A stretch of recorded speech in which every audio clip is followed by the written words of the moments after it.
మీరు ఈరోజు ఈ స్థాయిలో ఉన్నారంటే బేసిక్గా మీ కారణం ఏంటంటే మీరు ఆట అక్కడే కదండి, ఆట అక్కడే, అది మీకు అవకాశం ఇచ్చిన సంస్థ జీ తెలుగు అనురాధ మేడం. అసలు జీ తెలుగు లేకపోతే ఓంకార్ లేరు అన్నది వాస్తవమేనా? 100% వాస్తవం. సో అలాంటి జీ సంస్థను వదిలేసి మీరు మా టీవీకి ఎందుకు వచ్చారు? అలాంటి పరిస్థితులు ఏంటి అసలు? అసలు మా టీవీకి రావడానికి జీ సంస్థ నేను వదిలేదు సార్. ఓకే. జీ తెలుగుకి నేను ఇప్పుడు కూడా చేస్తున్నాను. చేస్తున్నారా ఇప్పుడు మీరు? అంటే ఇప్పుడు రెండింటికి చేయట్లేదు. అంటే నేను సినిమాలో చేస్తున్నప్పుడు ఫ్యామిలీ సర్కస్ ఒక ప్రాజెక్ట్ కూడా చేశాను జీ తెలుగుకి, నేనే చేశాను. అది కామెడీ బేస్డ్ ప్రోగ్రామ్. అది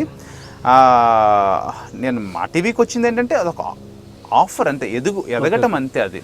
సో ప్యారలల్గా నేను ఆట ఇక్కడ ఛాలెంజ్ చేస్తున్నప్పుడు అక్కడ ఆట వస్తూ ఉండేది.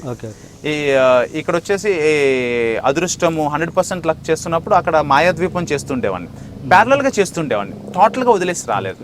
మరి ఈ సినిమా గురించి మీడియా పార్ట్నర్గా జీ తెలుగుని అప్రోచ్ ఏమైనా అయ్యారా అసలు? లేదు సార్. అంటే ఫస్ట్ వచ్చేసి నేను మా టీవీ వాళ్ళు ఎప్పటి నుంచో ప్రొడక్షన్ స్టార్ట్ చేయాలని ఒక ఆలోచనలో ఉన్నారు. జీ తెలుగు వాళ్ళు ఆల్రెడీ నా జీనియస్కు ముందే ప్రొడక్షన్ సినిమాది స్టార్ట్ చేసి 2 ఫెయిల్యూర్స్ వచ్చినాయి, 2 సినిమాలు వాళ్ళు జీ తెలుగు కదా, జీ తెలుగు అండి. 2 సినిమాలు ప్రొడక్ట్ చేశారు. కృష్ణారెడ్డి గారిని చేశారు, తర్వాత చార్మి గారిని హీరోయిన్ గా పెట్టి గోకుల్ చాట్ బాంబు పేర్ల మీద ఒక సినిమా చేశారు. అది ఫెయిల్యూర్ అవటం వల్ల వాళ్ళు సినిమా నిర్మాణంలోకి వాళ్ళు కొంచెం బ్యాక్ ఉన్నారు. వీళ్ళు ఇప్పుడే కొంచెం ఆలోచనలో ఉన్నారు, ఎవరు మా టీవీ సంస్థ. అందుకోసం నేను అప్రోచ్ అవ్వడం జరిగింది. కాకపోతే వాళ్ళు నిర్మాతగా కాకపోయినా శాటిలైట్ సపోర్ట్ అయితే నాకు చేశారు, కథ నచ్చి. అంతేగాని ఇద్దరు 2 కళ్ళు సార్. జీ తెలుగు అమ్మ అయితే మా టీవీ నాన్న. నిజం సార్. నేను బయట ఒక టాక్ ఉంది, జీ టీవీలో చిన్న తేడా వచ్చింది ఓంకార్, అన్ని అసలు తేడాలే లేవు సార్. అసలు నాతో ఎవరికి తేడాలు ఉండవు, నేను అందరూ వాడిని చక్కగా కలిసిపోతాను తప్పితే.